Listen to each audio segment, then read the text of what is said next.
Today's food will consist of 95% fruit snack. Gross. And my sweater is frozen. I hung it up, hoping it would dry, and then I can remember waking up in the middle of the night. There's so much darkness, I always wake up several times. I looked around and saw it suddenly swing back and forth violently in the wind. I thought it was a person. I flipped out. That was scary. Is there an electrical outlet here? What? I didn't see that last night in the dark. Wet sock review. Are my socks dry? No. Are they frozen? No. Worked in my book. They're definitely not as cold as they would be, although they did feel cold while I was sleeping on them, but my shirt felt more cold. My shirt is also still wet. That's okay. It was below freezing last night, so there's probably a difference between the summer experience and the winter experience. Also, I'm taking my time. The sun is up. Oh no. Check it out. This dead tree is being held in the air. What? How? Where's the bottom of the dead tree? Is it over there? So many questions. This is a good stream crossing. I've got two options. Rotted log or precarious rock hops. Rock hop it is. So at that last stream crossing, I rock hopped successfully, and then I washed my underwear because today I became a true Appalachian Trail through hiker. I pooped myself. They say, I don't know who they is, I say that you're not a real through hiker until you pooped yourself, and I'm happy to share that on every through hike I've completed, I have pooped myself.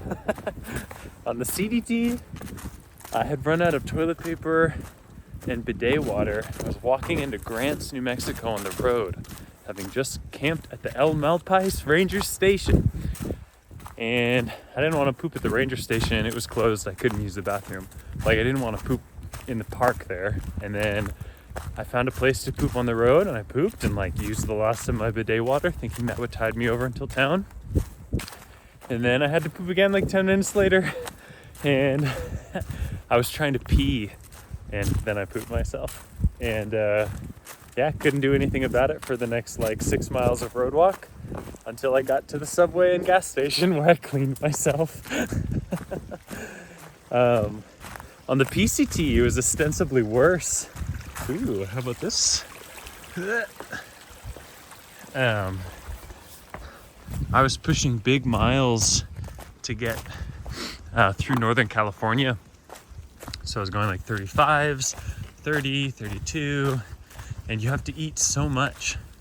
And I think my body was just run down and lacking of nutrients because I wasn't spending a lot of time in town eating good things. And so I had pooped myself 3 or 4 times already that day. And then I got to this lake, and there was a dude there. He was an REI guide or something, doing this hecka expensive trip. And he'd shown up early and started laying out the campsite for the guests. So I was chatting with him about Shasta, and he was a mountain guide or whatever. And I was just talking to him, making eye contact, and I tried to fart. Pooped myself right in front of him. I remember being I gotta go. And then I went hobbled to not get things places. Not far enough away probably, and then dug a cat hole and pooped and then washed myself in the lake. Oh man, that's a really bad story, because all these $1,500 REI trip people showed up and started, I don't know, sunbathing by that lake or whatever. And then on the Oregon Coast Trail, I was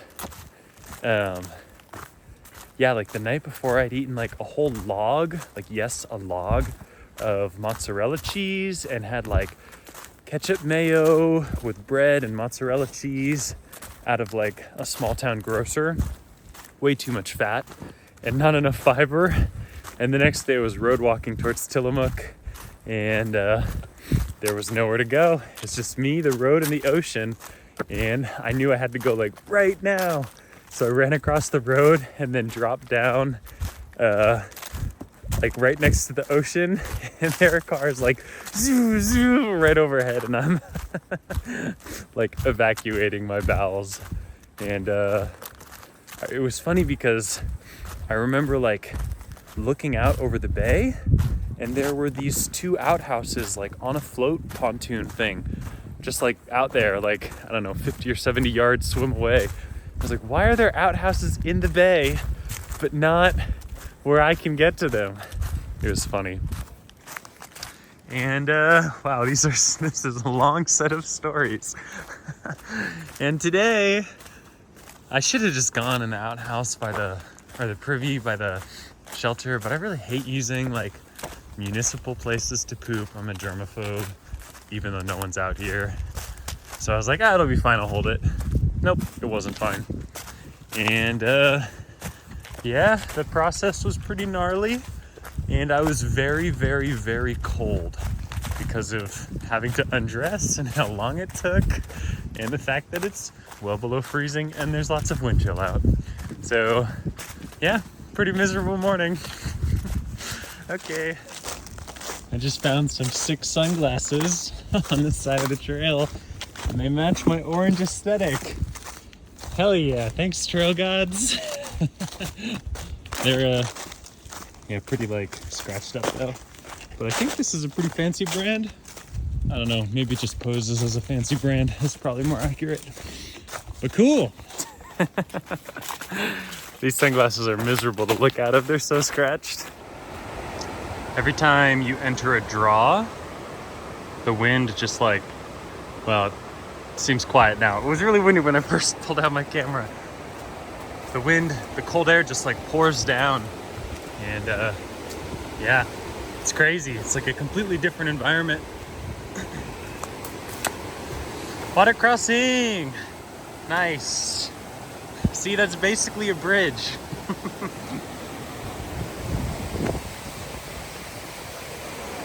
And a pretty waterfall.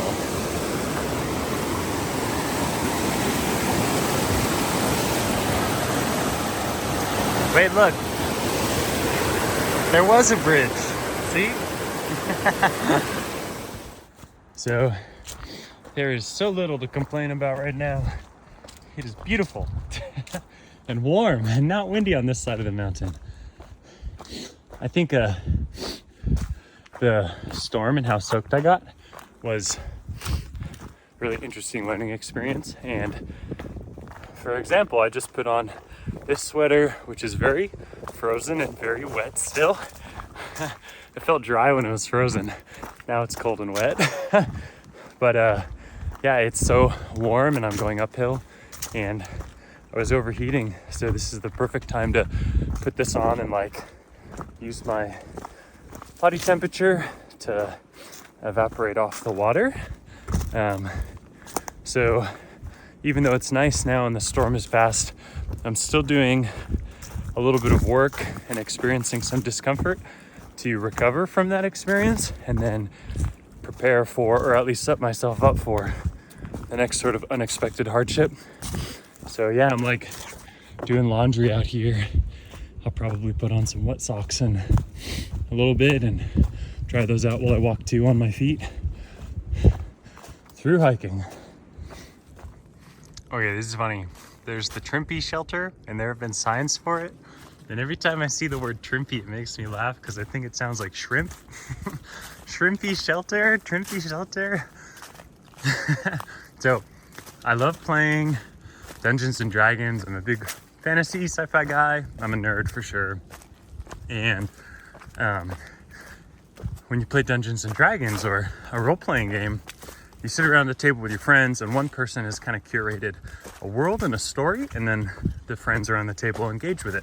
So it's important to have like place names, like, I don't know, the Millennium Falcon or the Planet Hoth or the castle. I don't know. what's a castle name? Anyway, through hiking, you come across all sorts of names, and I've definitely utilized some and then like brought them home thinking they're the coolest names ever for like a country or a place. And then my friends just think they're stupid. And Trimpy is one of those names. I'd totally be like, the people of Trimpy. And then my friends would think I'm stupid. All right, I'm pretty bored out here. That's what I'm thinking about. Trimpy! Oh man, it's so shelter over there. Is it the Trimpy? It's gotta be. Well, I'm not gonna go find out. It'll be a mystery forevermore.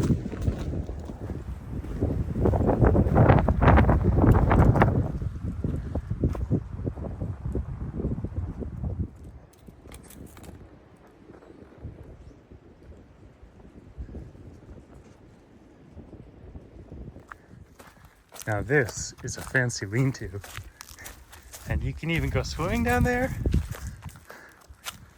Virginia, you're outdoing yourself.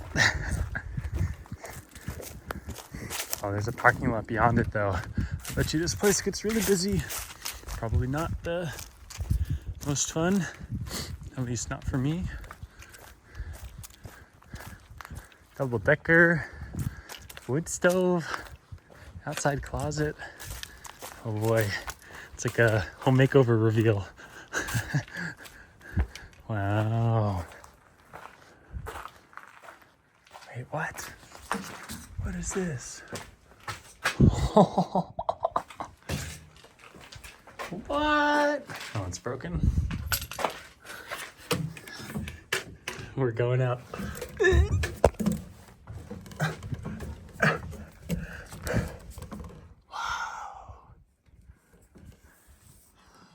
Cool. There's a whole visitor center here. I didn't realize. Maybe there's food. I'm hungry.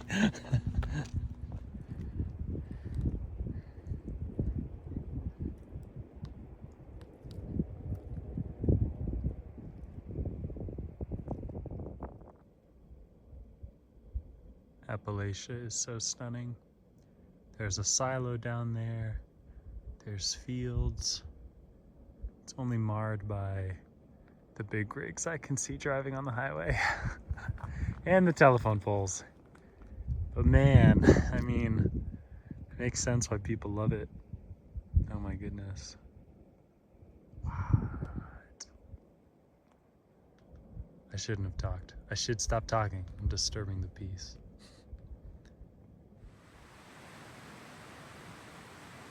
The sun is staying out later than it was before. I'm already in camp. Still light out. Crazy. Tomorrow I get more food. Yay!